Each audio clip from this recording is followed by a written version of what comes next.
सांगड़ के गांव में एक हुनरमंद ने चारपाइयों की बुनाई को एक नई जिद्दत और जहद देकर दम तोड़ से इस हुनर को दोबारा जिंदा कर दिया है। हमें रिपोर्ट करेंगे नुमाइंदा जियो न्यूज मोहम्मद खालिद।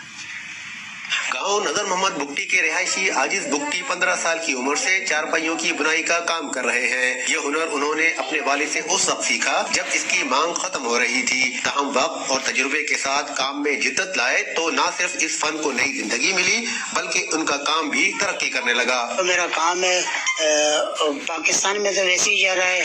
अभी बैरून मुल्क दुबई तक मेरे चारपाइयाँ गई हैं और उसके अलावा लाहौर, इस्लामाबाद, ओकाड़ा, हासिलपुर और ये पंजाब के इलाकों में मेरी चारपाई गई है। तख्लीकी सलाहियतों के मालिक इस हुनरमंद ने रंग बिरंग धागों से बुनाई के इस हुनर को न सिर्फ अपने 8वीं जमात में जेर तालीम बेटे को मुंतकिल किया बल्कि दीगर नौजवानों के लिए भी रोजगार का वसीला बन रहे हैं। गरीब तबके के नौजवान थे, उनमें से भी मैंने 4-5 बच्चों को जो है ये हुनर उनके तरफ मुंतकिल किया। अभी भी वो काम कर रहे हैं, अपना रोजगार कर रहे हैं और मेरे हुनर को वो आगे बढ़ा रहे हैं। आजिज बुगटी कहते हैं हुकूमत इनके हुनर का तरबियती मरकज खुलवाने में मदद करे तो न सिर्फ सिंध की इस जवाल पजीर सकाफत को दोबारा उरूज मिलेगा बल्कि नौजवानों के लिए रोजगार का एक जरिया भी पैदा हो जाएगा।